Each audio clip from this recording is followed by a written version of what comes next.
Extraordinary. We're glad to see you here tonight. We've had a great night last night, and we're going to have a great night tonight. We are sure glad you've come to join us for our farewell performance before we head off to Australia, the land of Oz. As you might imagine, we're just a little bit excited. Just want to make a couple quick announcements, and then we'll be off and running. If you have a cellular telephone in your possession, we would request that you turn it off. That'd be great. You don't need those messages for the next 2 hours. So thank you. And we are very excited that this year we are making a DVD of our performance. Mark Taylor and his dad Hal are doing that, and they are taking orders out in front. You can prepay for $15, and in a little while after the show's over and they've had time to edit it and everything, we'll have a DVD of the show. So we're excited about that.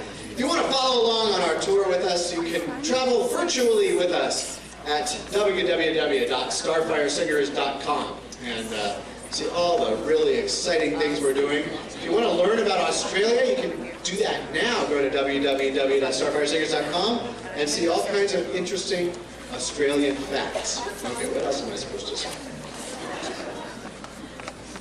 Oh yeah, we're going to take an offering. That's important.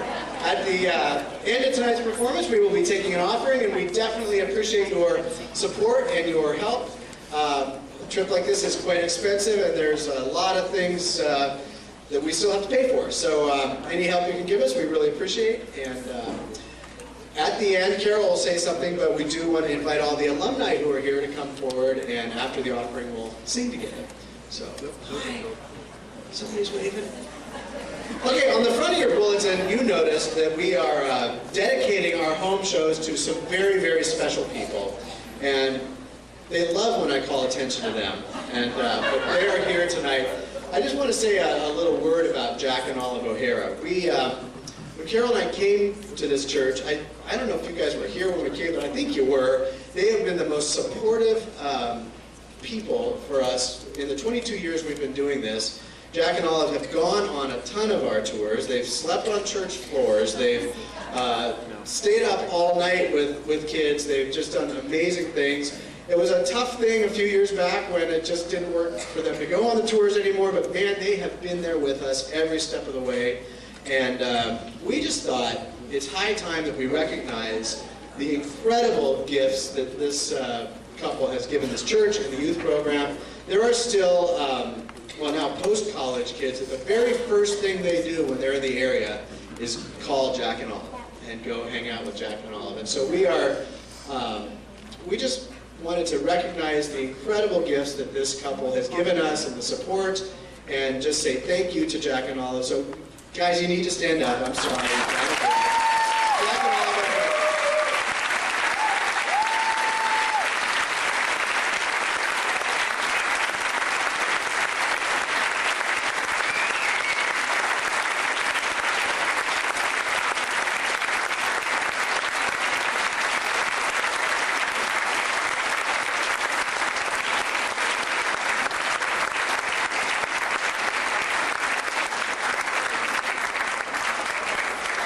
Especially smiling because their daughter and granddaughter have joined them today, but I definitely won't embarrass you guys too much. Although it's probably hard to do. Anyway, thank you, Jack and Olive, for all you've done for us, and thank you, all of you, for being here, for supporting us. A lot of you have put up with long hours and hard work, and I think you'll see tonight that it has paid off. So thank you, enjoy Extraordinary, and enjoy Extraordinary.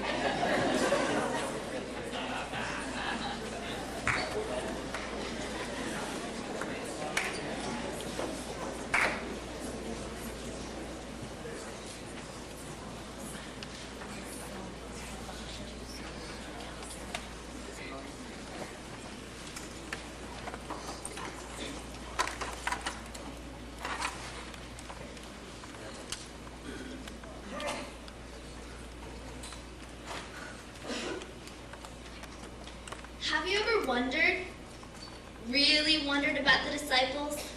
About what it was that made Jesus call those specific people? About what what it was that made them say yes?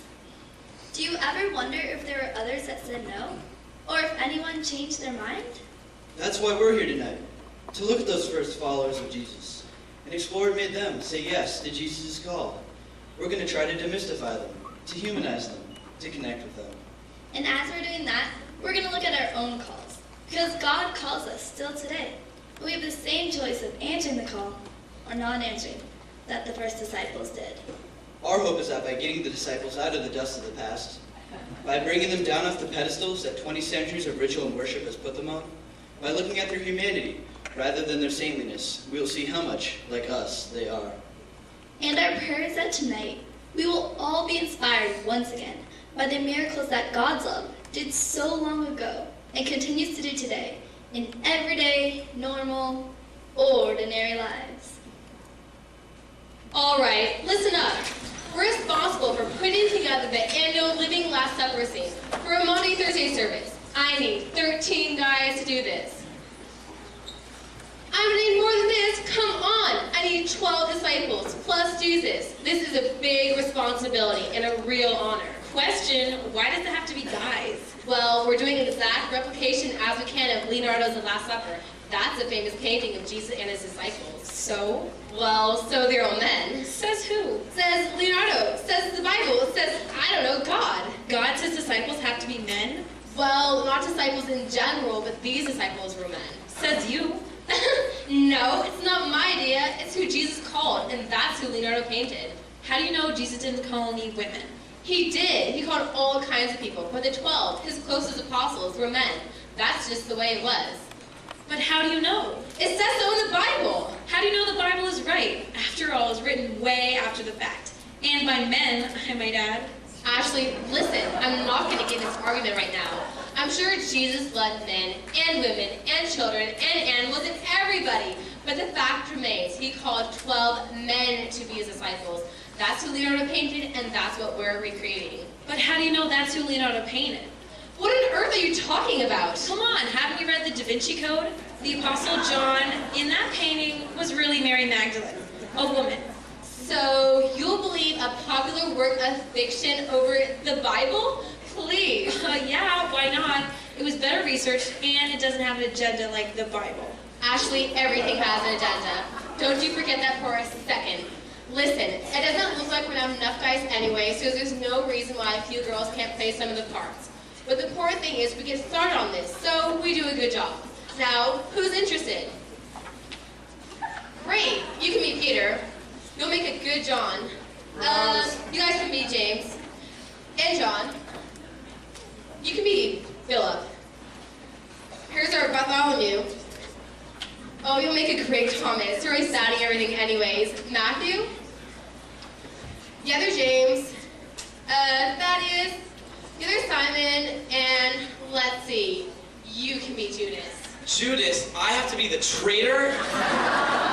Just for the scene. Just for the scene. Now, all we need is a Jesus, and we're set. Now, don't take this too literally, but you can be your Jesus. All right, I'm Jesus. Bow to me, bow to me. I think you're a little unclear on the concept. Oh yeah, whatever. And of course, the rest of you can help with the sets, and costumes, and paintings, and props. It's going to take everyone to make this scene.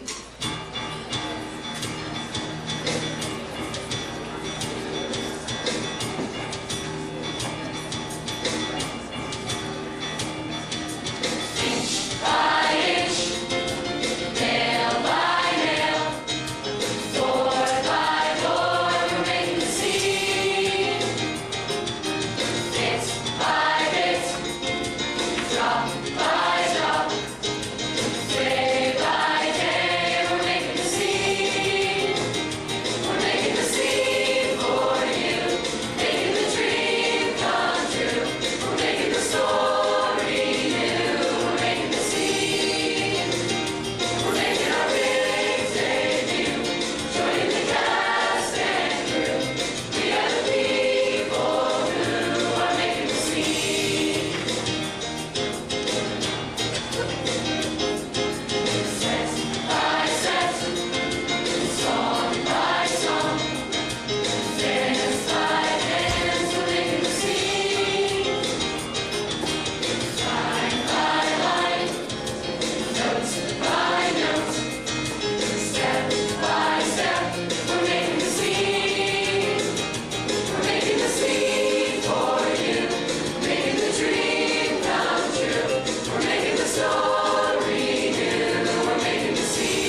even if you never move. How are we supposed to do that?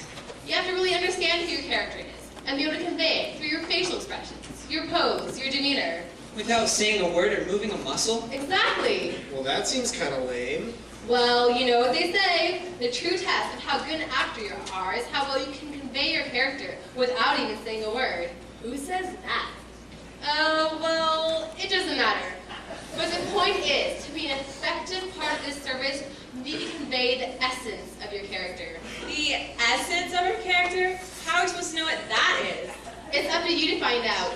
You needed to decide what the disciple you portray was feeling that night, what they're like, their general personality, all that kind of stuff. And we find that out where? You might want to start with the original source of material, the Bible. Great, I knew somehow she'd managed to turn this into Bible study. Yeah, so much for having fun with this. Give it a try, you might be surprised. Look up your disciples in the Bible and see how Leonardo depicted them. See if you can come up with an idea of who you're portraying. As a matter of fact, why don't we all do it? Those of you helping with the sets, costumes, everyone, read the 4 Gospels and see what you can find out about these very first Christians. I don't need the Bible to tell me who these guys were. They probably wouldn't how much anyway. Yeah, we know everything you need to know about the apostles. A bunch of self-righteous, super religious saints with no personal lives.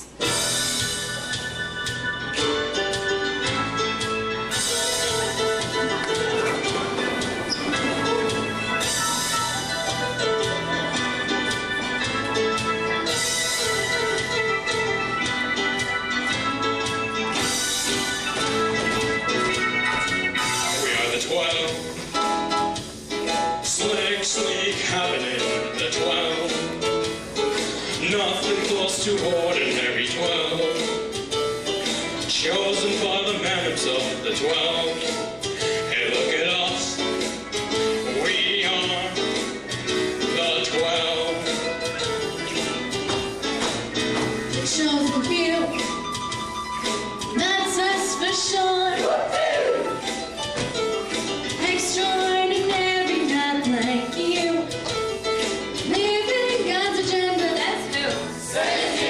You're the new, the chosen few, apostle review. We are the new apostle review. We are the new apostle review. We are the new apostle review. That's right.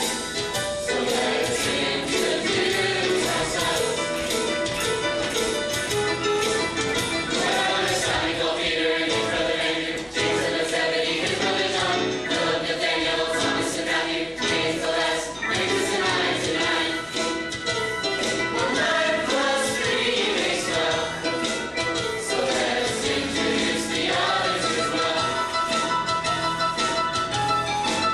Well, there's Thaddeus, Simon, there's Choo-choo, and there's Judas, Judas.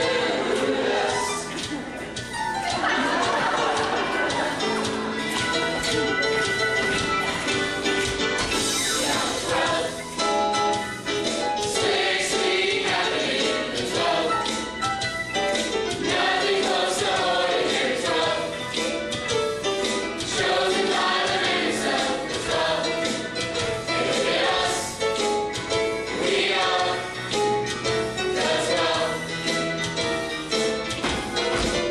Hey, look at us. We are the 12. Hey, look at us. We are the 12. Oh, yeah.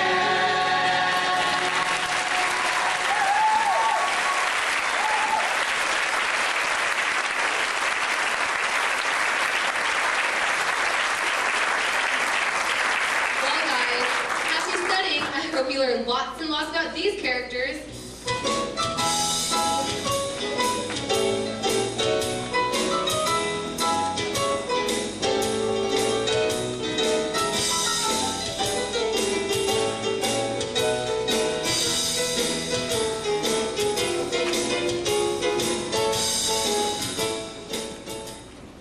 Before we get to rehearsing the scene, let's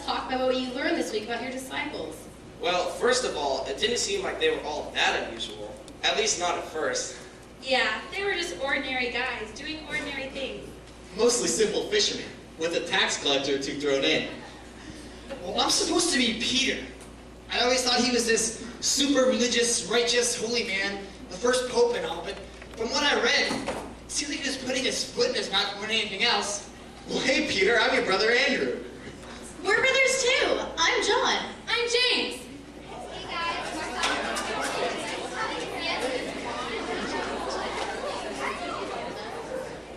Okay, guys, so tell me, what was it about us that made us so special? I mean, after reading about me in the Bible, I just seem like such an ordinary guy. Well, at least the Bible says something about you. It doesn't even mention me after it lists the disciples. Talk about ordinary. It seems like we're all pretty normal, everyday guys. Well, yeah, who gave up everything to follow Jesus? Yeah, besides that. So what do you suppose Jesus saw in us? Why us? Who knows? He was Jesus. He knew things we didn't. Or don't. He must have seen something. After all, the whole church was built on us. Yeah, after what I read, it's amazing it got out of the first century at all. Well, we believed in the message.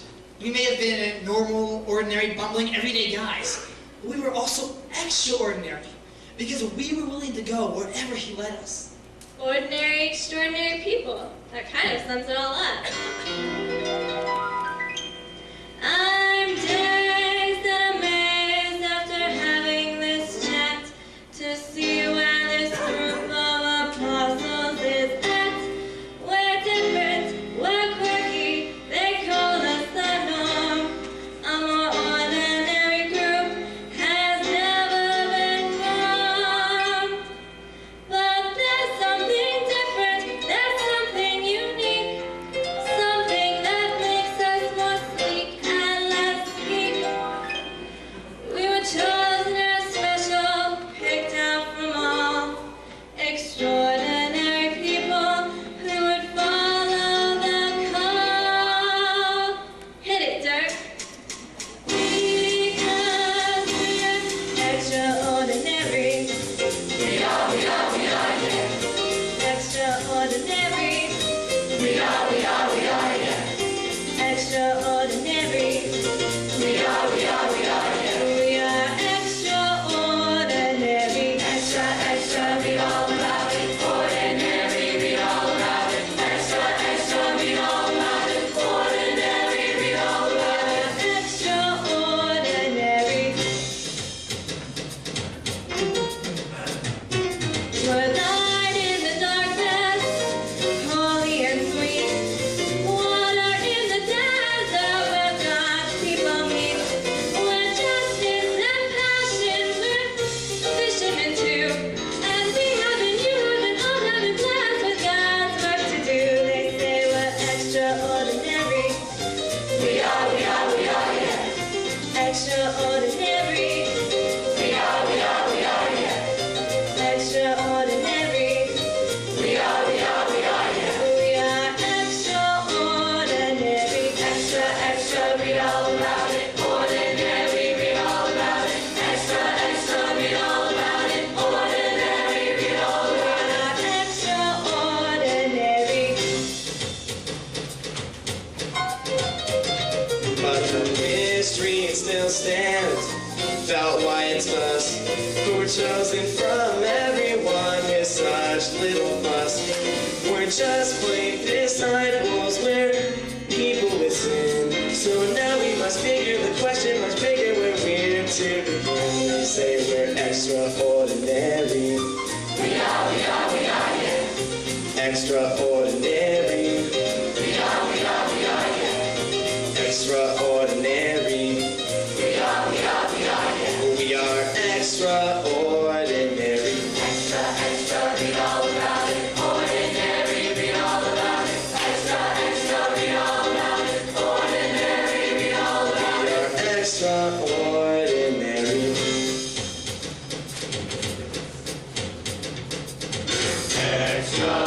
Extraordinary.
ordinary guys. Why do they follow Jesus? Ordinary people don't do that. Yeah, who would just leave everything behind and follow somebody they didn't even know. People who do that today are crazy. Yeah, we're warned to stay away from them. For good reason. You can't be too careful these days. No kidding. If you're not, you're liable to wind up in some wacko cult, or worse. Well, then why do you suppose they did it? Maybe nobody warned them. Come on, warning or no warning, it's still weird to just blindly follow someone. Maybe it was different back then. Maybe it was easier. I don't know. They still had families and jobs and attachments. What would make them leave it all behind to follow Jesus? It's hard to say what it was. I guess you had to be there. Somehow, we just knew.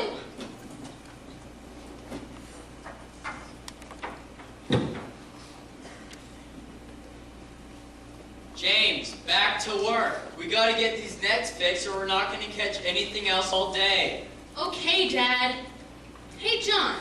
Isn't that Simon and Andrew over there? Who's that with them? I have no idea. How'd they manage to get off work today? Why aren't they on their boat, mending their nets, or out fishing on the lake? I thought their dad was a bigger slave driver than ours. Well, it looks like they're coming this way. James, John, it's him. It's the promised one. Come on, he wants you to join us. Another promised one? Andrew, I thought you said John the Baptist was the promised one. Oh, I thought he was. But he was pointing the way to this guy, to Jesus. The Baptist said so himself. Andrew, you'd follow anyone. Well, that's what I said at first too, James. But when Andrew told me about this guy, there was something different in his voice. He was so excited he was going to explode. There's no way I could ignore my little brother. John the Baptist said he was God's Passover lamb. Hey, and then this morning, Jesus himself came to our boats and asked us to join him. He said we were going to start fishing for people. Fishing for people? Oi! I think you two stepped on the wrong side of the boat. Now, quit this nonsense and go back to your father and his boats. James and John, back to work. But Zebedee, our father knows we're here. When he met Jesus, he knew that we had to go with him. He gave us his blessing.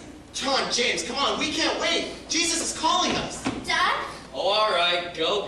Get out of your system. Thanks, Dad. We'll be back soon. Don't be so sure of that. Just make sure you're following your heart in the right direction. We're not sure of much, Zebedee, but that we are sure of. This is where our hearts have been leading us our entire lives.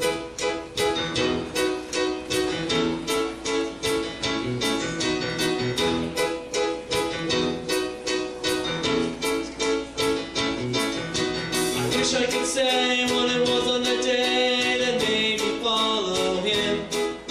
I wish I could know what inspired me to go and leave it all for him. All for him. Follow him. Follow him.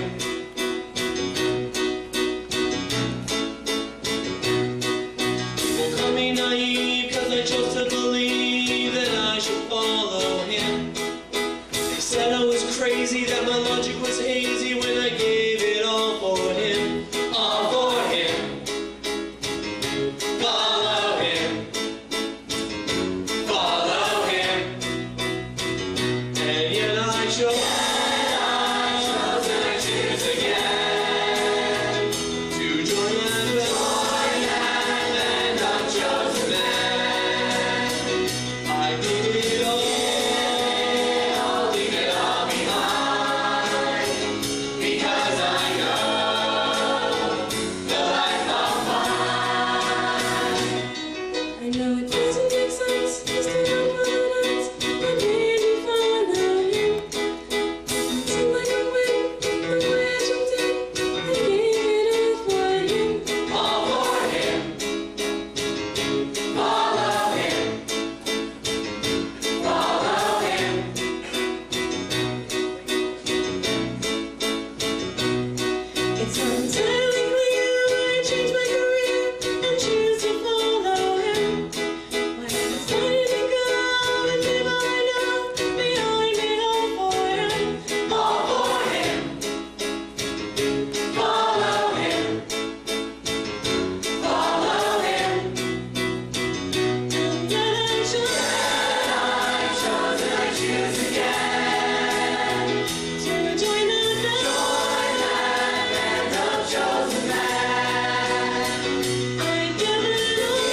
It's him. It's the Messiah. Come on, come with us. Are you sure? Of course we're sure. We wouldn't be here if we weren't sure. Now come on. This is what we've been waiting for. How do you know? I thought John the Baptist was the one. Even he says that Jesus is the real deal. Really? So you're following this guy? Absolutely. Philip, this is it. Look, he's calling you. He wants me to join him? Huh. Well, you know Nathaniel's been hanging around John the Baptist too. He should join us too. Hey, Nathaniel! Nathaniel, you're not going to believe this, but I think we actually found the Messiah. Or, I guess he found us. But he's calling us together to join him. Come on, this is the one. So that guy? He doesn't look like a Messiah. Who is he? Where's he from? He's Jesus. From Nazareth. Nazareth? Right. You know what comes out of Nazareth. Beggars and tax collectors, that's what. Trust me, Phil, nothing good can come out of Nazareth. Come on, Nathaniel. Give it a chance. Simon and Andrew are with them, and James and John, and a lot of John the Baptist's other followers too. Philip, are you mental? What about our fishing business? We've barely gotten it off the ground. If we leave now, it'll go belly up for sure. Nathaniel, you know the fish will still be here if we decide to come back. But if we pass this chance up, there may never be another one. I don't know. A Nazarene? Nathaniel, look at him. He's not like other Nazarenes. He's not like anyone we've ever seen. There is something vaguely familiar about him. He says you're an honest man. A true Israelite. Oh, come on. How could he know that? He's never even met me. He's just trying to con us, Philip. I can't believe you're falling for this. He says he watched you sitting under a fig tree a while back. He knows you, Nathaniel.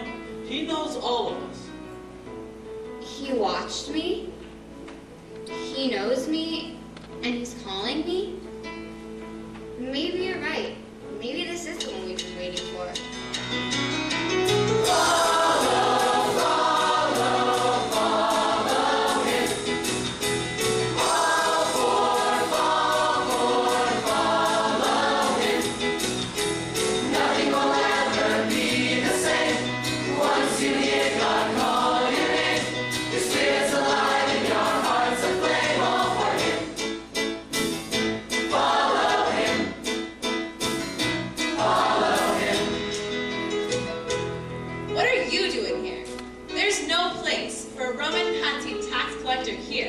Jesus called me too, Simon. Jesus called you. I think he got the wrong number. We're starting a revolution to overthrow people just like you. Jesus called me, and that's all I know. Just like you, I couldn't say no. You're a traitor. He came to save us from you. How do you know he didn't come to save us from you? Because he's Israel's Messiah. You're Rome's lapdog. He wouldn't call you. He looked me in the eye. While I was in the middle of collecting taxes, at my tax booth, I might add, and said, come follow me. And afterwards, he came over to my house for a party with my friends and me. He partied with you and your Roman-loving friends? No way. Way. And when the Pharisees freaked out about it, he told them to chill. He said he came here for people just like me, to teach love, not religion. Well, he told me he was here to bring the kingdom of God. The kingdom of God, not of some Roman pretender. You serve the pretenders, he's a fraud, and so are you. Simon, give it a rest. Jesus called Matthew just like he called you, just like he called me. What kind of a revolution could include me and him? This doesn't make any sense. Well, I agree with you on that. This doesn't make any sense at all. But he called us and we're following him. All we can do is hang on for the ride. So are you with us? Andrew, I'm committed to the revolution. I'm committed to freeing our people. Simon, I think Jesus is committed to the same thing. But I also think he's here to free us from more than just the Roman occupiers. He's here to free us from whatever's keeping us from God. But that would be the Roman occupiers. Well, that may be. But there's got to be some reason why he called you and Matthew and a bunch of fishermen like my brother and me, and the women and so many other outcasts to the same revolution. All we can do is follow along and see what this is all about. So are you in? Well, I guess so. Then let's go.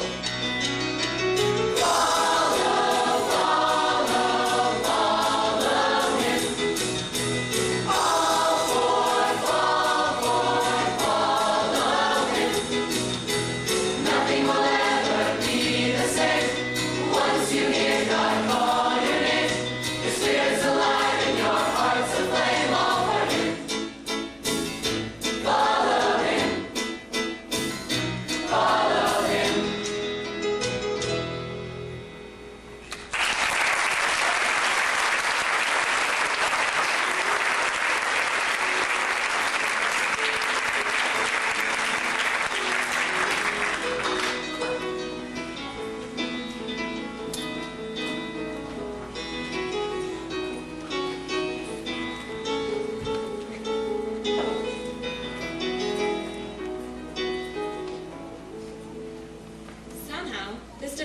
gelled pretty quickly.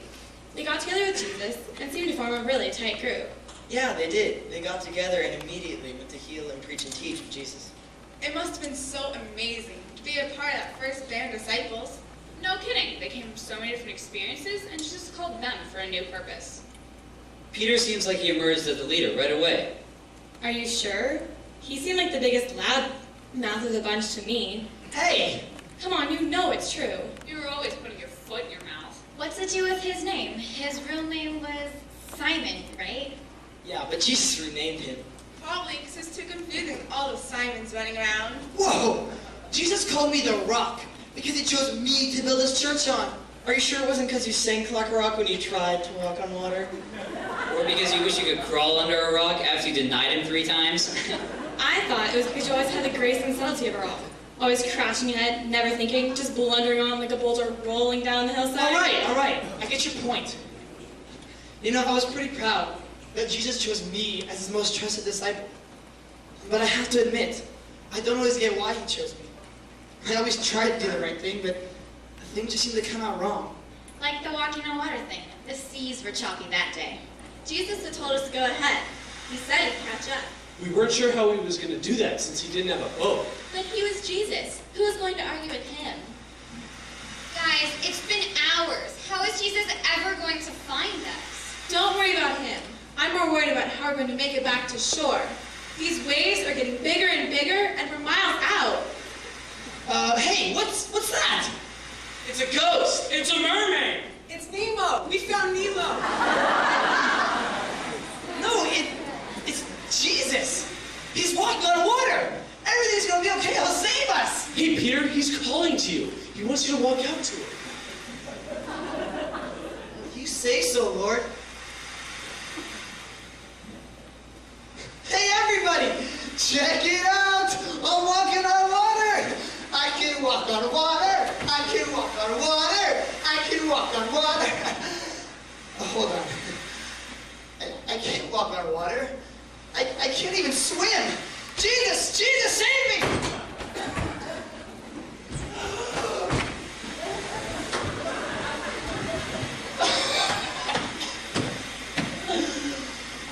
Oh, thank God I'm okay.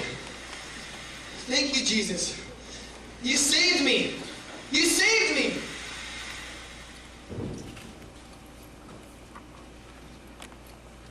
That incident kind of summed up my life with Jesus.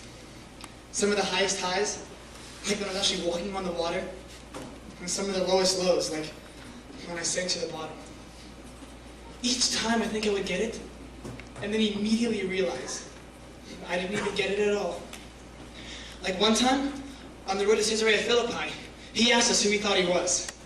You're Elijah. You're John the Baptist. You're Gandalf. He's not Gandalf. He's more of a Dumbledore. Same difference. Same difference. Are you kidding me? You're Christ, the Messiah, the promised one. I got it right. And even though Jesus told me not to tell anyone, I could see the look of admiration and appreciation in his eyes as he looked at me. But that's when he told us that he would have to suffer and be humiliated and die. No, never! I would never let that happen! And that's when he called me Satan. And once again, I sunk down to the waters of my humanity. And it wasn't the last time. When I cut off the ear of the temple guard that night, trying to protect Jesus, he told me to put my sword away. That violence wasn't the answer. That same night, I denied even knowing. I went to Butcher Rock that night. Yet somehow, through it all, he saw me for not only who I was, but for what I could be. And he never stopped calling me his rock.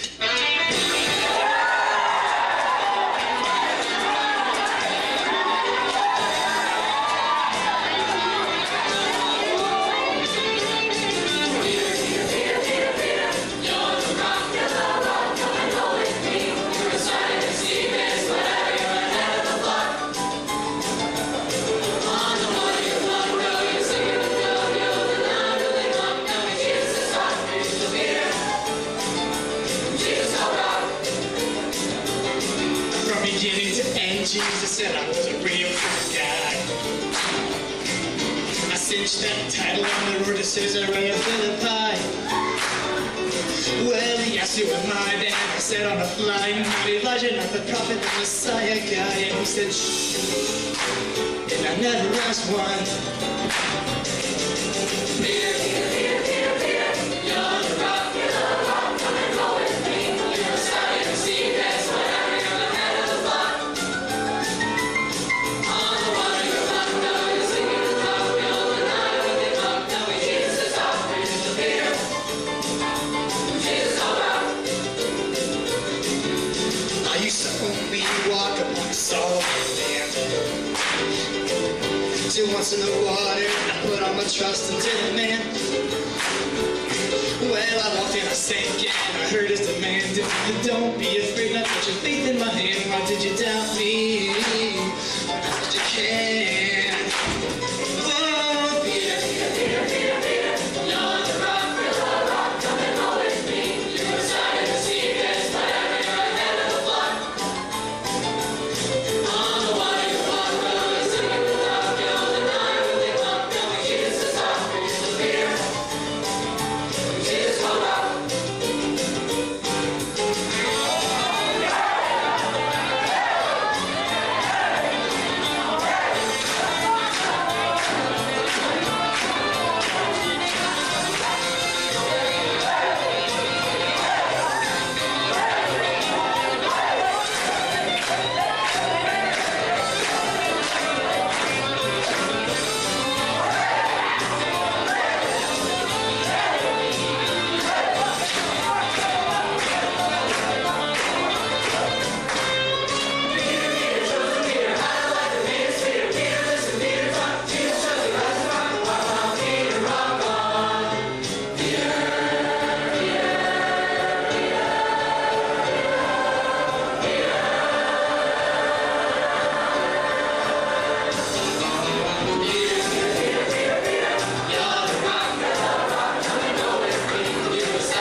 It wasn't just Peter who didn't always get it. According to what I read, there were times when none of them did. Yeah, lots of times. Kind of gives you hope for us. Well, why's that? Well, if they argued so much about who was right and who was better and who was the true follower, and they were right there with him, how can we expect to do any better? I see your point. I don't know if that should give us hope or despair. Yeah, how can we ever expect to get it? They didn't, and they're right there. Exactly. If we're so far removed from it, we don't have a chance. So what's the point of even trying? The point is that God doesn't give up on us. Just like the first disciples, we may not always get it, but God's patience is limitless. Good thing. I don't know. If it was hard for them, it seems like it's impossible for us. What was hard for them is exactly what's hard for us. It's no different. Right. The hard thing was, and still is, wanting to go back to doing things the way we want to do things, not God's way. But Jesus never stopped showing them a better way, a different way.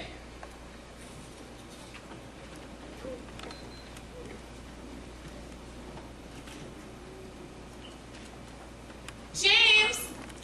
John! Yes, Mother? Now listen, you two. We've been chasing all over Galilee following this guy. And meanwhile, your father's left all alone. Tending to the fishing business all by himself. And he's not getting any younger, you know? But Mom, Jesus called us. We've got to keep following him. Well, that's all fine and dandy, but what have you got to show for it? What do you mean? I mean, after all this following and listening and healing and such, you ought to be the first two on the guest list for heaven. Well, Mom, I'm pretty sure Jesus has something special in mind for us. After all, we are part of the inner circle. Part of the inner circle? So what? You know, I just thought you'd become doctors and open a practice in Miami together. But Mom, can't you see this is way more important than becoming a doctor? This is about our souls. This is about salvation. Then I'm gonna have a talk with this Jesus character and make sure he's taking care of my boys. What are you gonna ask for? I'm gonna ask him to sit you at the right and the left side of the Father. Nothing but the best salvation for my boys. Oh, no, you're not. Oh, yes, I am. My boys, the favorites. Excuse me, they're not. I'm the favorite one. You're nothing. I'm the rock. Oh, brother. Here we go with that whole rock thing again. I'm so sick of that. Yeah, Rock, maybe you ought to become a professional wrestler instead of a disciple. Doesn't matter, I'm Jesus' favorite. I healed 7 people before you finished your breakfast. What are you guys talking about? I'm the one Jesus called the true Israelite. My boys, the favorites. No, I am. He called me first. Stop!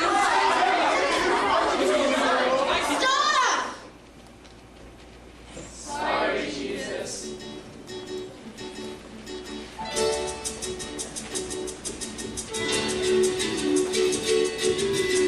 Things happened on that day as we walked into the town. We wondered who would be the first to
arguing with each other.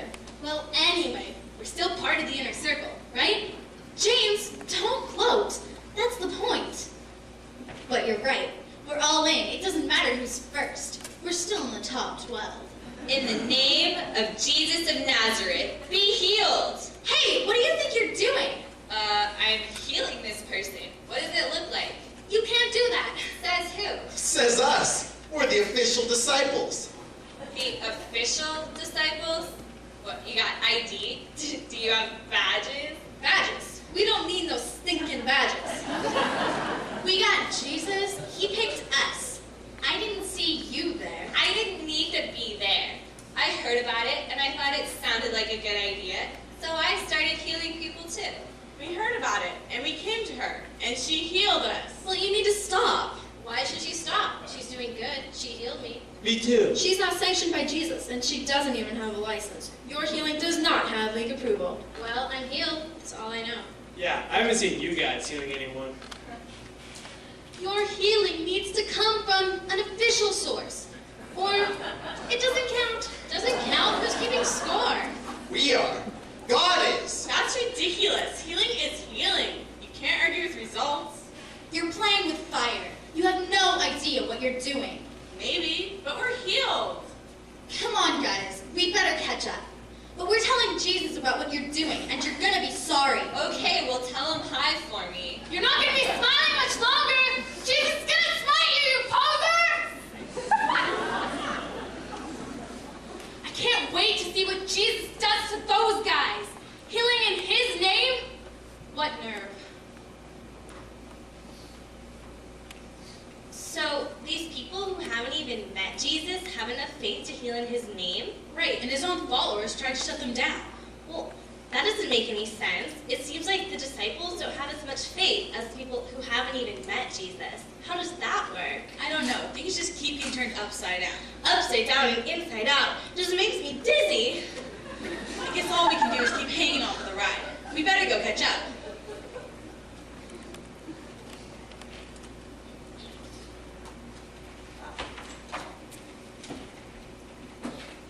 Hey, look, a village. I'm tired. Let's get some water and rest here.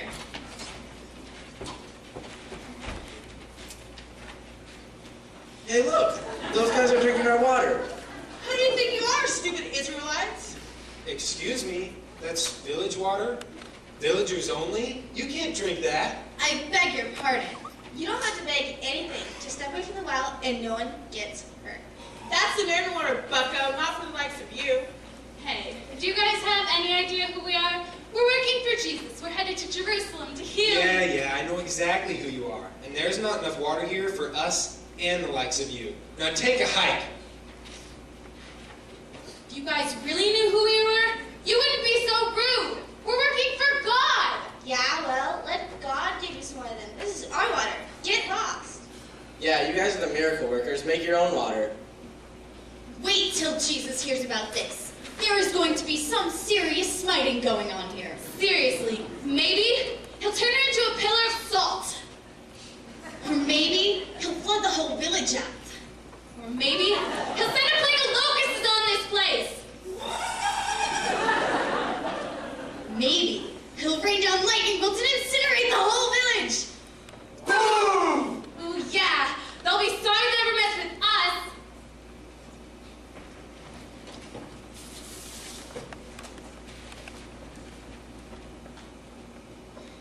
You probably guessed it. No smiting, no lightning bolts. Jesus nicknamed James and me Sons of Thunder. I thought that was pretty cool. I had images of God's mighty thunder rumbling through the villages and the countryside, striking the fear of God into everyone in its path and causing the sinners to turn their hearts to God and prepare for the coming kingdom. It didn't occur to me that maybe Jesus was teasing us. Not at the time, anyway. But as I look back on it, every step of the way, Jesus would counter our bluster with love. No, he said gently, we wouldn't be raining down fire on the inhospitable Samaritans. Love your enemy. No, we wouldn't be rebuking the wannabes, casting out demons in his name. Love your neighbor. And did we really think that we could handle the responsibility of sitting on either side of the Master? The first will be last, and the last will be first. Eventually, I got it. We would change the world, but not with fire and brimstone. We would change the world with love. It was God's love that would rain down. God's kingdom is a place of never-ending, unconditional love. It's what he told us all along. It just took me a while to get it. But once I did, it was all I could talk about.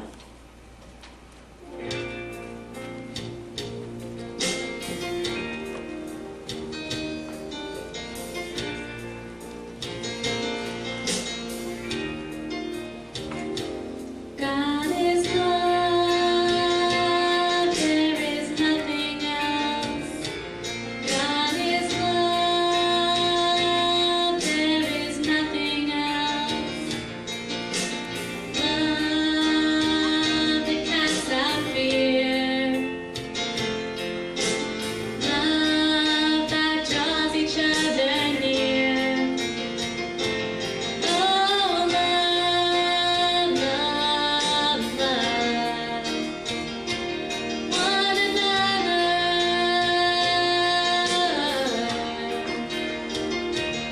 Oh, love, love, love sister and brother.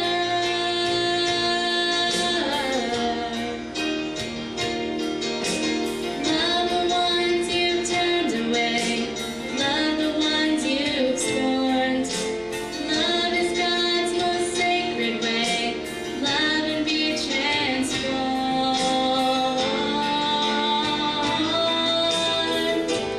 God is love,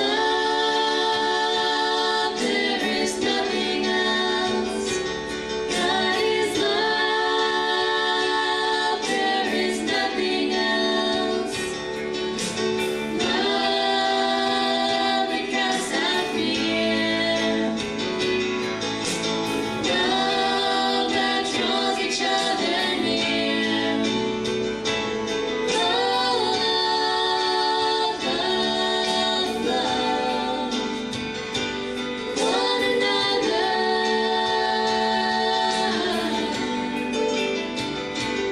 Oh, love, love, love sister and brother.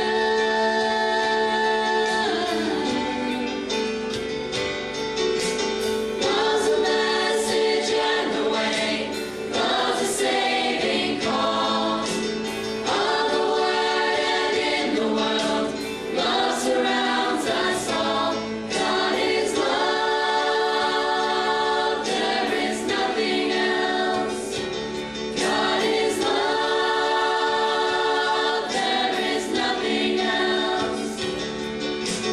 Love that casts out fear. Love that draws each other near. God is love, there is nothing else.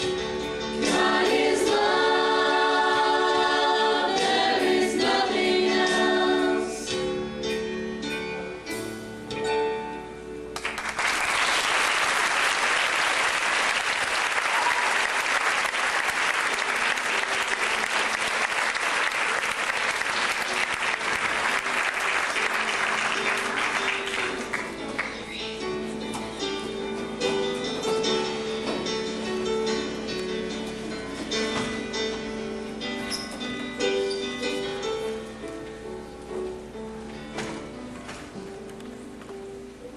It seems like it took the disciples a while to realize that it wasn't about them. And they had to keep being reminded. Sounds familiar. What do you mean? Well, isn't that what we keep doing? We keep trying to prove that we're the ones that have it right, that we're the favored ones. Everywhere we look, someone else is proclaiming a monopoly on the truth, and anyone who disagrees is out. We want to exclude the ones who don't see it our way, who think about things differently from us. And too many of us work really hard to make sure our interpretation of the truth is the only one that's heard. But that's just human nature. It's that way at our schools, it's that way in our politics and government, It's the way in our churches. It's that way in life. It's the way that God made us. God made us stubborn and self-righteous? No, but God made us human, which does sometimes include stubbornness and self-righteousness. Yeah, way too often. But God wants us to see something more. It may be the worst part of our nature, but God tried to tell us that it doesn't have to be the part of our nature that wins. That's what Jesus was trying to tell the disciples all along. That God's kingdom is available to everyone, right where they are, no matter who they are. Even though they argued about it and kept jockeying for position, Jesus patiently kept reminding them that in God's kingdom, position doesn't matter. The first will be last, and the last will be first, right? Yeah, something like that. But that takes an incredible amount of faith. Like you said, more than most humans are capable of. Yeah. With us, it's usually more like the first got here first, and the rest of you will just have to take care of yourselves. But it doesn't have to be like that. But it is. Too often, for sure, but not always. That's the whole point of Jesus' message, and the disciples struggle to get it. We don't have to settle for the way things have always been. Or the way our culture teaches us to be. I guess that's what all those signs and wonders were all about, really. The healings, the miracles, the amazing things that happened in Jesus' presence. They were all to point the way to God, and to God's radical new way of love and grace.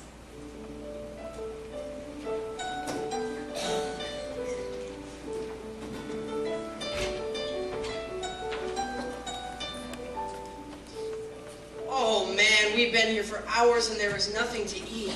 Is that all you can think about? Your stomach? Jesus is preaching. What else matters? How can I hear him preaching with my stomach rumbling so loudly? Yeah, I'm pretty hungry too. They should have thought of this. Hey, you're one of Jesus' disciples. How come you guys didn't plan for this? Yeah, it's lunchtime. Where? Starbucks. Just a second. Let me see what I can do.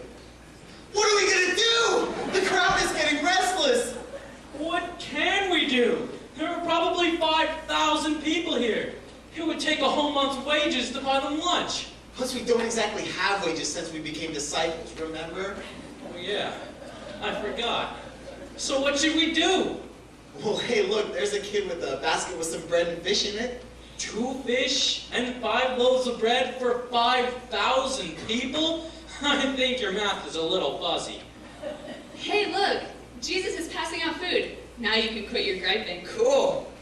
Out of my way. I want to get some before it runs out. Jesus is giving away the kids' food and he's not running out. Some are even going back for seconds. He wants us to gather the leftovers. Let's go.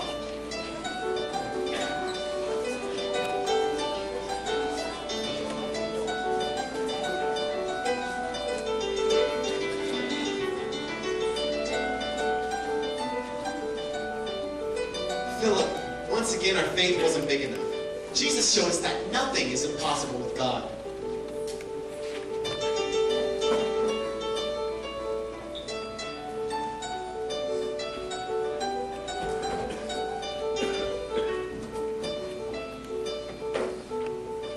Their faith wasn't big enough? Whose faith is big enough to believe in miracles like that? I don't know. I saw it with my own eyes, and I'm still having trouble believing in it. We've been with him for a couple of years now, and it seems like every day something like this happens. Yeah, there's always something to remind us that with Jesus it's all about complete, unconditional, all-encompassing faith. It's the kind of faith he has. But it's so hard for us. There's so many things that get in the way. So many obstacles to having that kind of faith.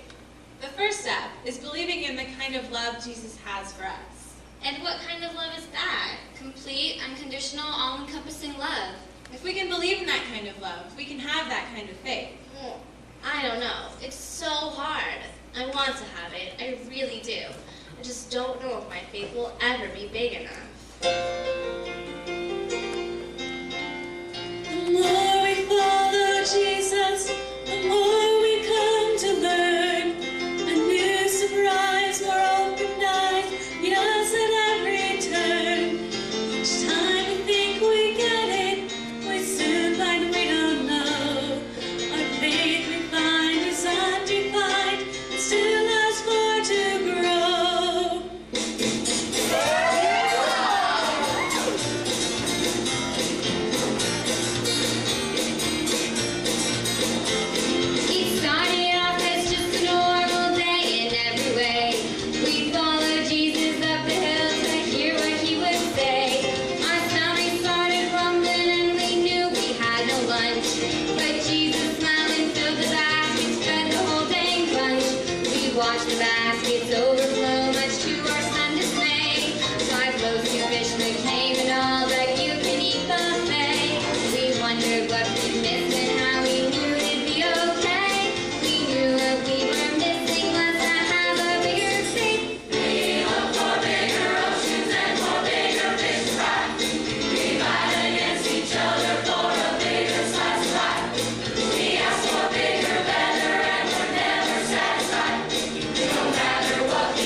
grow. And a heart ready to follow and to go where Jesus goes.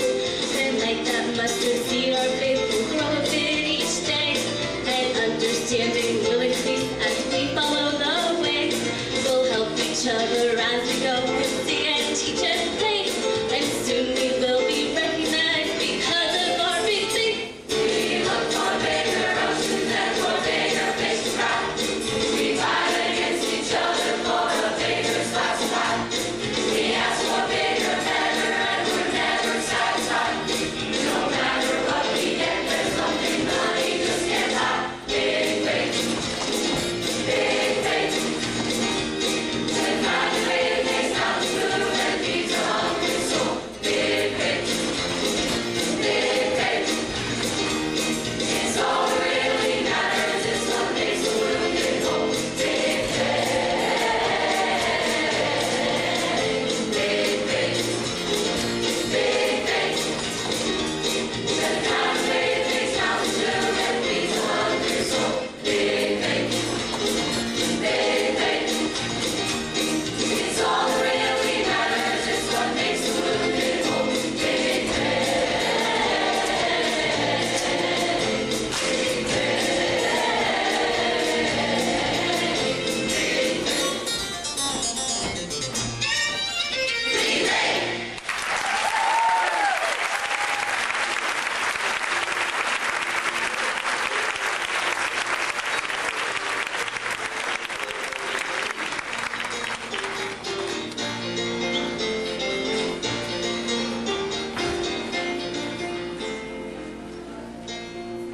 Hi, I think Jesus paired me with you. Hi. Hi. And I think you paired us together. Cool, nice to meet you. So are you ready to go? Well, almost. Didn't quite have enough time to finish packing. This is all so abrupt. I just have to go home and put a few things together. A few things? Yeah. You know, I need my hair dryer and my makeup, and I definitely need some other clothes other than these dusty old things. And maybe I should bring my iPod and a couple of books, in case there's some downtime. That's okay. I want to go load up on some granola bars and peanut butter and crackers just in case they don't feed us. Or in case all they serve us is Vegemite. Oh, exactly. So, we need our bathing suits. Will there be an Oasis on the way? We better bring them just in case. And how about dress clothes? Will we be going to any formal occasions? Bat mitzvahs, weddings, anything like that?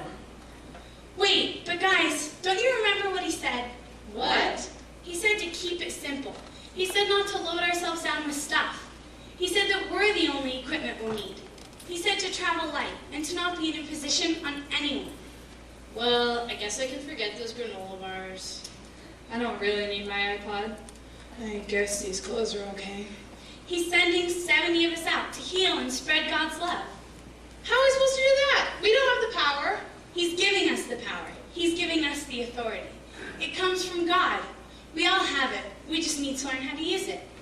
I guess we just have to have bigger faith. Nothing is impossible for God.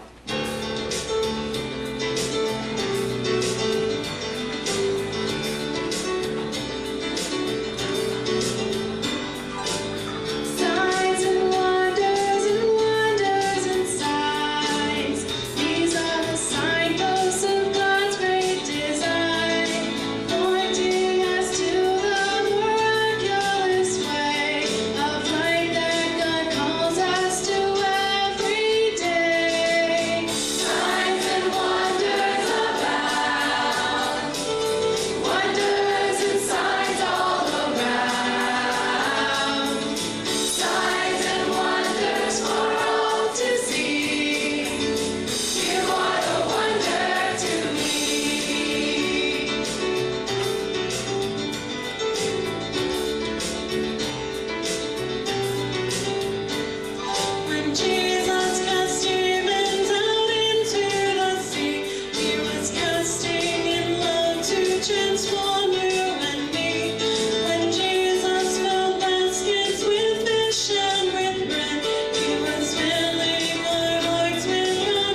fine, but they really don't prove anything.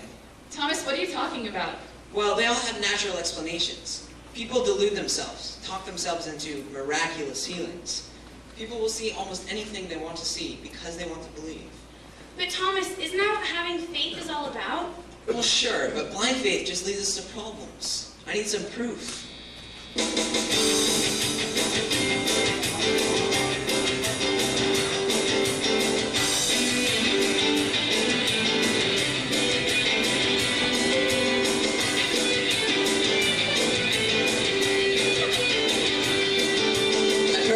Stories, I've heard the reports. I'm just not so sure that this is what it purports. I thoroughly enjoyed all I love into guiding, but now I must say that the proof's in the pudding. I need to touch, I need to feel before I know that this is real. I need some proof, this is no spoof, that Jesus is the real deal. I have reviewed it, you need to prove it, not to be rude, but prove it. I won't be moved until you prove. So prove it. Just prove it.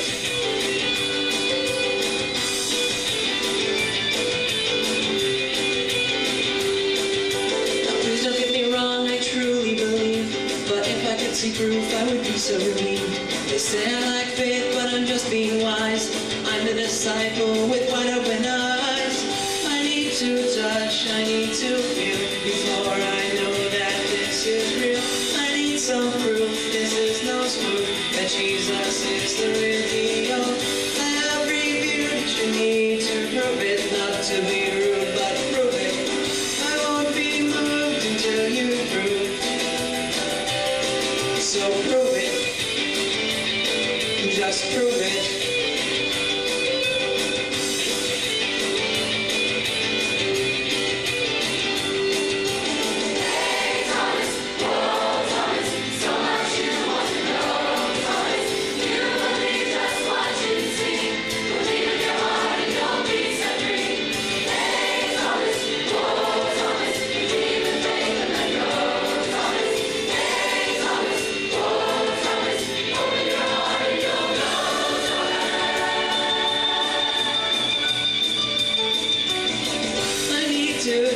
I need to feel before I know that this is real. I need some proof, this is no spoof, that Jesus is the real deal. I have reviewed it, you need to prove it, not to be rude, but prove it. I won't be moved until you prove. So prove it, just prove it. Prove it, just prove it.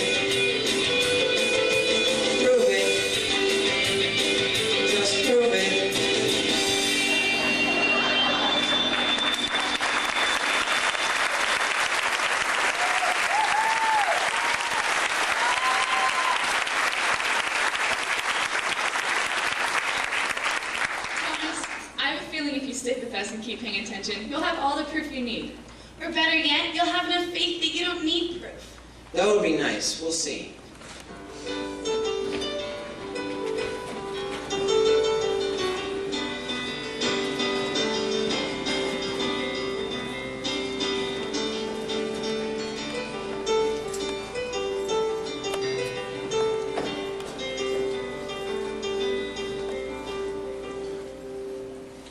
You guys, I've been studying the stories of the disciples, and I still don't feel like there are any of them that are like me. David, nobody's like you. You're one of a kind. What do you mean by that? Only good things, only good things. You're unique. We're all unique. Of course we are. But how do we model ourselves after these first disciples when we really don't know that much about them in the first place? That's right. A lot of us don't have anything to go on for our characters. All we know is that Jesus called us, and the Bible barely mentions us again. Yeah, the Bible really only tells us about half of them. The other half barely even get mentioned. Yeah, they aren't even called the same names all the time. I mean, sometimes I'm Thaddeus, sometimes I'm Judas, sometimes I'm Jude. Hey Jude, don't make it bad. Like I haven't heard that one before. Well, at least you don't have the less tagged on to the end of your name. How would you like to go through history known as the less? There are a lot more followers who don't get mentioned at all. That's right. He sent 70 us out with the 12 to preach and teach and heal. Our names aren't even listed in the Bible. Hold on a minute, guys. We have to remember that it's not about getting your name mentioned or getting noticed or achieving status or power. It's about being part of what God's doing in the world. God sees who we are and what we're doing. God knows our names.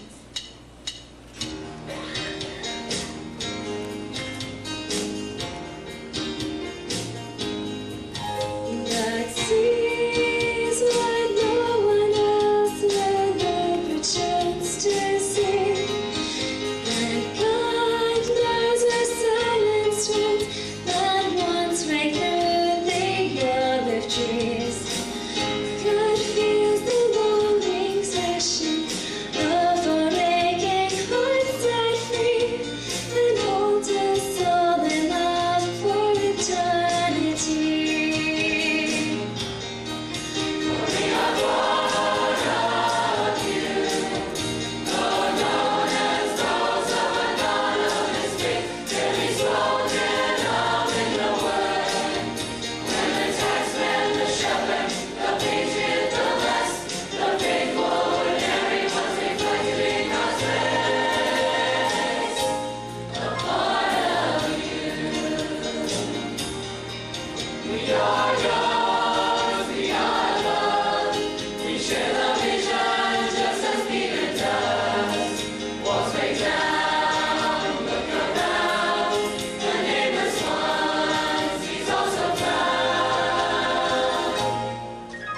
Across the land and to the sea, you've heard the things we've done. The miracles, the mission, as we drift into that evening sun. You've seen the sheep we've tended, and the hearts for Jesus we have won. God sees us all the same, equal sacred one.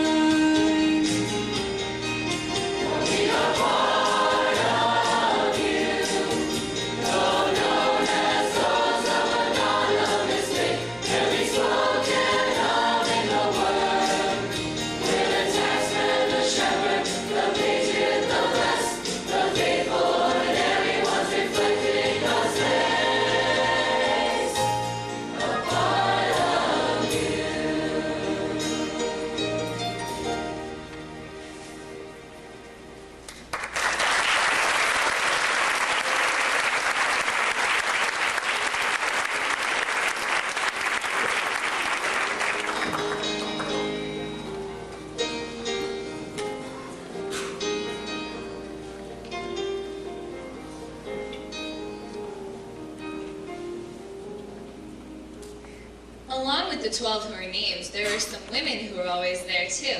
And they're also named. Yeah, mostly Mary. There's Mary, Jesus' mother, Mary the follower from Magdala, and Mary the sister of Martha and Lazarus. They were there every step of the way. They were clearly some of the most important disciples. Then why aren't they listed in the same way? Why don't we talk about them when we talk about the disciples? Remember, it's not about status. That's our invention, not God's. Jesus clearly included them in everything.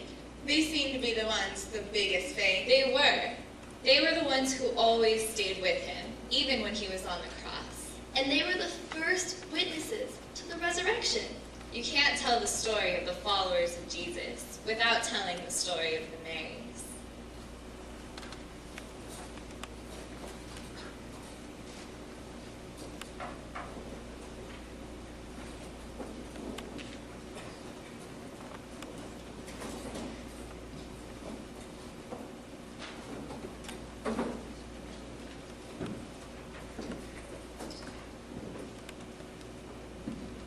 I'm Mary of Magdala.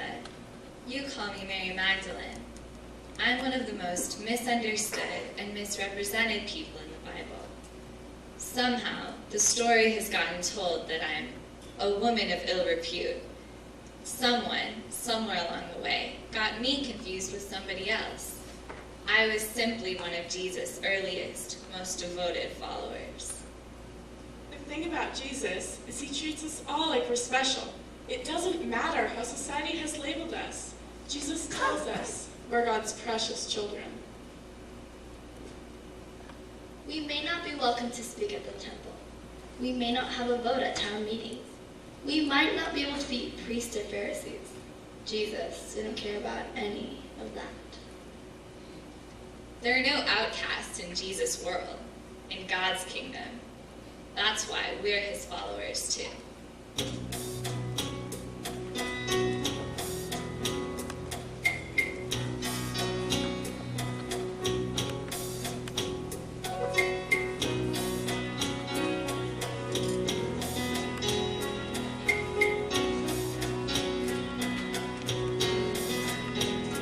We were there when he was born. We were there on Easter morn. We were there, we were there, we are there. We were there to wash his feet. We were there to hear him speak. We were there, we were there, we are there. And no one else could love him more. And no one else did our spirits soar. And no one else loved us as we are.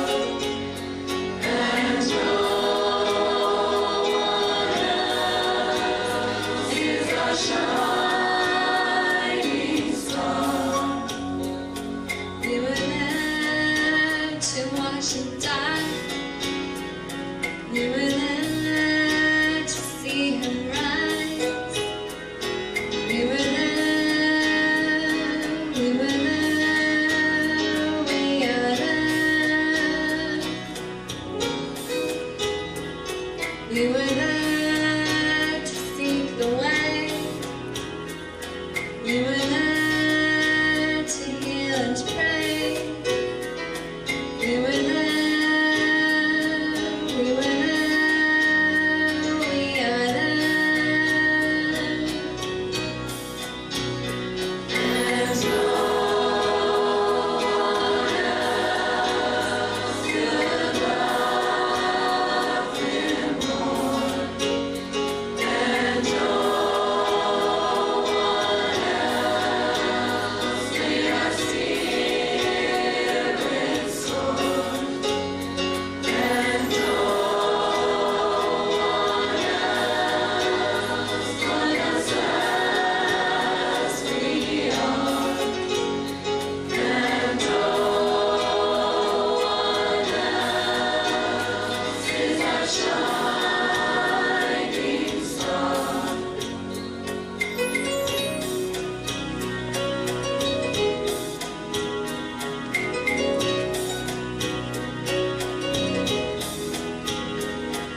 until the end, Jesus spent his time trying to teach us about what it meant to be followers of this God he knew.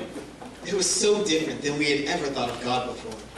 We were so conditioned to think in terms of status, of right and wrong, of in and out.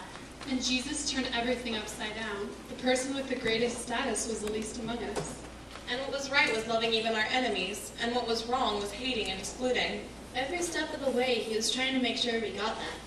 Throughout everything, he never gave up, never stopped trying to show his followers this radical new way. When our faith wavered, his love never did. When we fell short, he picked up the slack. He never grew tired of showing us the way. Even at our last meal together, the night before they took him away, he started out by washing our feet. No way! You're not washing my feet. You're Jesus the Messiah. I'll wash your feet. Peter, don't you see? He's here to show us what it means to serve, what it means to love each other. Well, then if that's what it takes, you can wash my whole body. That's not necessary, Peter. Just let him do what he set out to do. And then do it for each other, like he says. And it was in that room, around that table, that it finally became clear to them. This was ultimately going to be up to them. Jesus was not going to be here much longer. At least, not physically. It was a painful, confusing, difficult night. Jesus knew that I had betrayed him, and he announced it to the rest of the group. I felt completely backed into a corner by my choices. I didn't see then what else I could do. Jesus told me that I would betray him 3 times. Of course I denied it. How could I betray my Lord?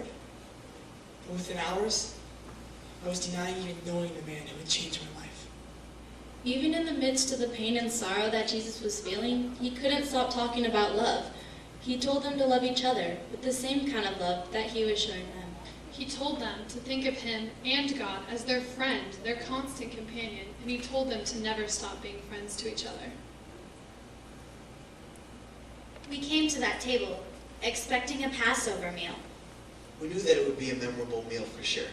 Every experience with Jesus was memorable. But we had no idea that this meal would be remembered for all time. We didn't know that this was Jesus preparing us to carry on when he was gone.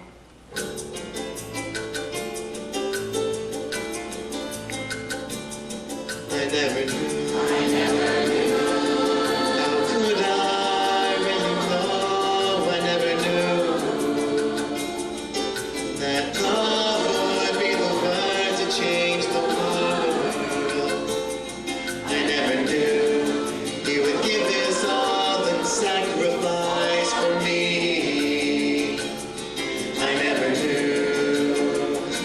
How could I know? I never knew.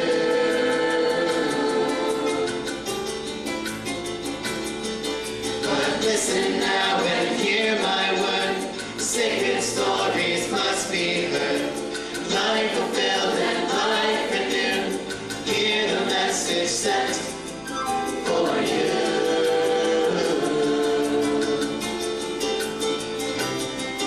It's in this place. Come the meals prepared for you. In this time of grace, our world can be transformed anew. So drink the wine and break the bread, knowing all God's people will be fed. I never knew. How could I really know?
more than we can ever imagine. We remember that God's love is far more complete and far-reaching than we could ever comprehend. We remember that choosing to follow Him means choosing to live by that same love, that same willingness to give everything to ensure that everyone knows that love. Jesus invited all of us to join in and invites us still. We are all invited to share in the remembering, to share in the story, to share in the living word. As we share God's gifts together, let us always remember the source of those gifts, whether gathered around the communion table or the dinner table, whether in worship or at work. Wherever we are, let us remember that through God's love, we are all connected to each other, all of creation, with our God.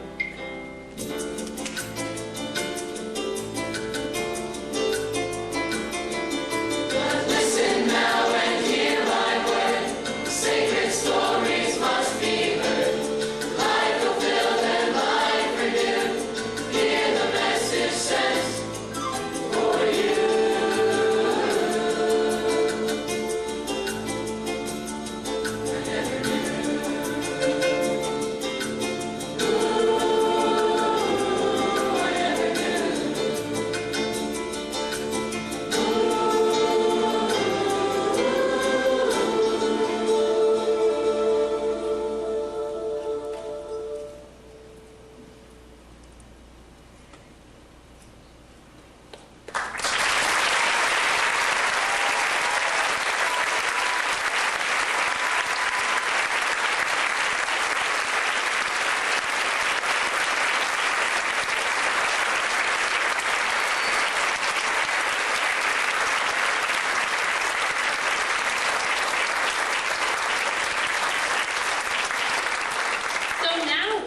We've learned all this about the first disciples.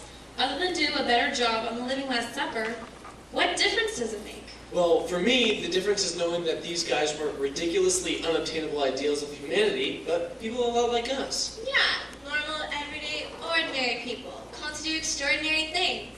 Yeah, just like us in every way. Other than the fact that Jesus walked up to them and told them to follow him.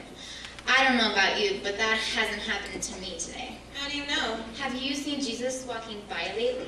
Maybe not literally, but that doesn't mean Jesus isn't still calling us to follow. Yeah, look at his resurrection appearances. Even his closest disciples always lost at the crucifixion. And then when Jesus appeared to them, most of them didn't recognize him at first. They thought that with him gone, the movement was over. They didn't realize it was just beginning. But then he appeared to them in the upper room, and the road to Emmaus, and on the mountaintops, and the beaches where they fished, and his message was basically the same. What was that? Then it was up to them. Up to us. On the beach, he told Peter to feed his sheep. In the upper room, he told them to have faith. And on the mountaintop, he told them to tell the world. And that's what we're being called to do. Tell the world. Tell the world what? That God is love. And that God loves the world. That we should love each other with that same love. That love is a better way. That no one can run so far that they've run away from God's love. God's love will find them. And even though we argue about stupid things and keep fighting over who has it right, that's not God's best plan for us. Those arguments are about our own insecurities and our own misunderstandings. Right. God's way is the way of love. That's what we need to tell the world.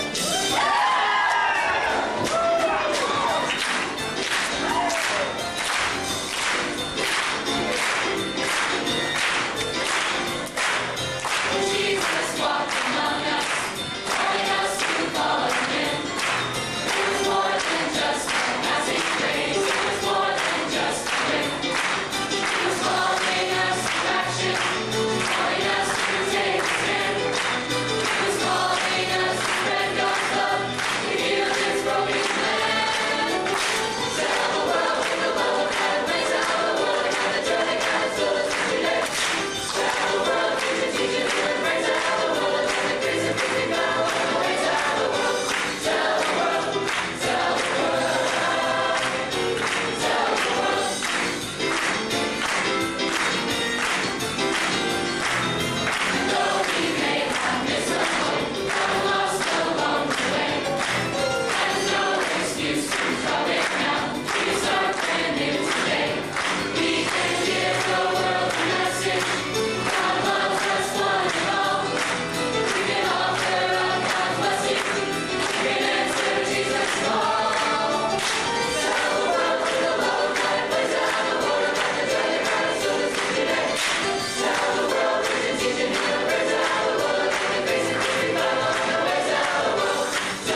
church who weren't able to be here move out past this place, perhaps in 5 days, to a whole new world, which is for the word of Jesus Christ.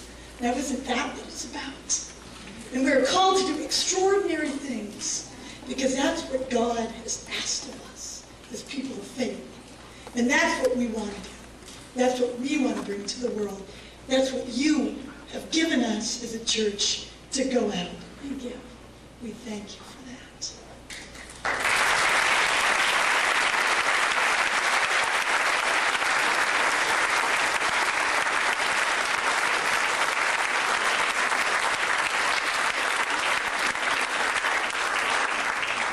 And we can't do anything of what we do up here is made so much better by the people who spend a lot of hours lighting us and sounding us and teching us and things like that. So I know you guys are all over, but for a minute, leave your place. Lisa and Harold and Neil and JP and CJ and Cindy, and come up here so people can see who does this stuff to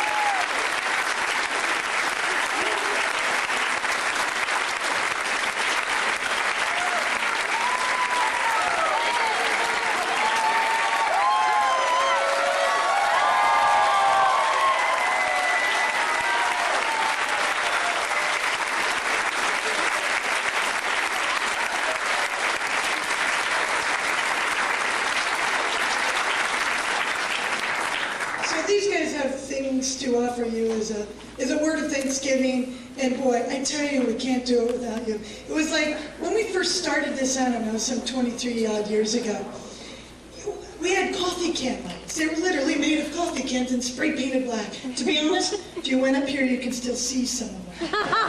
However, Harold loves going out to muscle, to rent equipment. We've gone way past coffee can lights. Maybe that's because that's what we understood.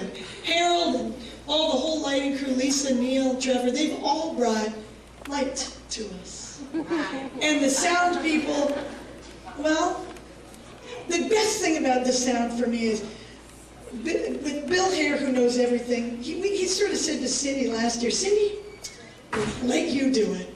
I panicked. Cindy didn't panic at all. And every show, it was like amazing. And, I guess since I'm on Cindy, I'm just going to say a special word of thanks to Cindy. She's the one that, behind the scenes, does all the stuff that makes Dirk and me look really great.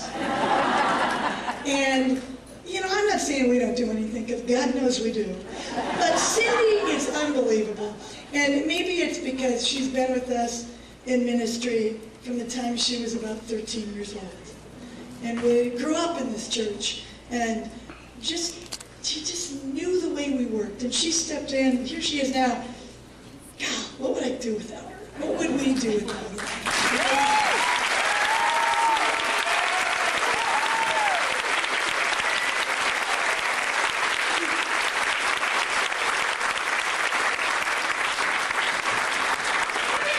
So I had to take the liberties just to say how much Dirk and I appreciate her in our ministry and in our personal lives. And then comes this thing which still frustrates me, is technology and computers. Because to me, okay, you guys, we've got refrigerators, we've got washers. They last like 15 years. What's with computers? You got them 2 years and everyone's telling me they're obsolete. That's frustrating. But these guys actually get close to making me believe all the money in computers is really worth it. They bring the vision here that makes everything we sing and say come to life in amazing ways. So that's just new in our life in the last 3 years, and I appreciate that part coming into our lives. Thank you.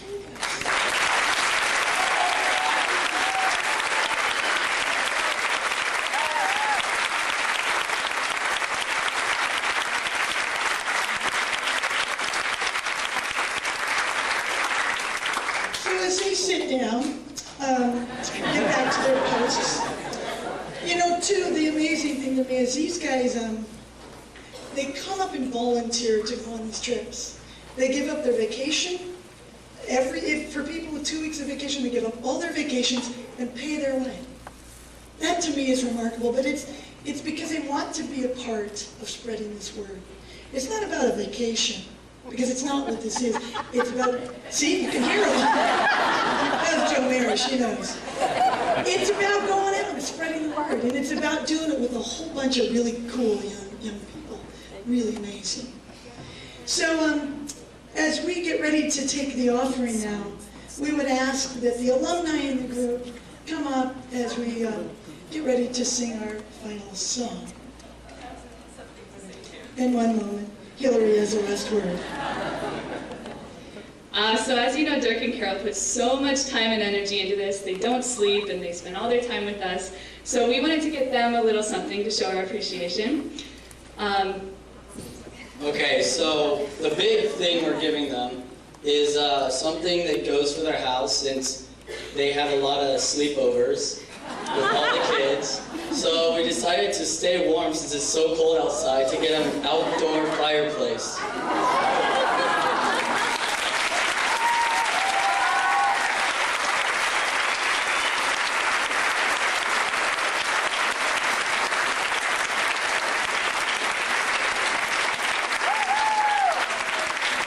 And then, in addition to the fireplace, we also want to get them something to keep them busy on the long airplane trip to Australia, but also included is Starbucks, because you can't give a gift to Dirk and Carol if Starbucks isn't included. So we have stuff for the plane, and then most importantly, the coffee.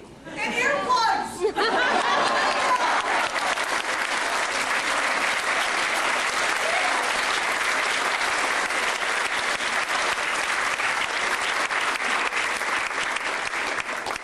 The real gift is this time we share together. And we thank you for being a part. So, you may now come forward to take the offering.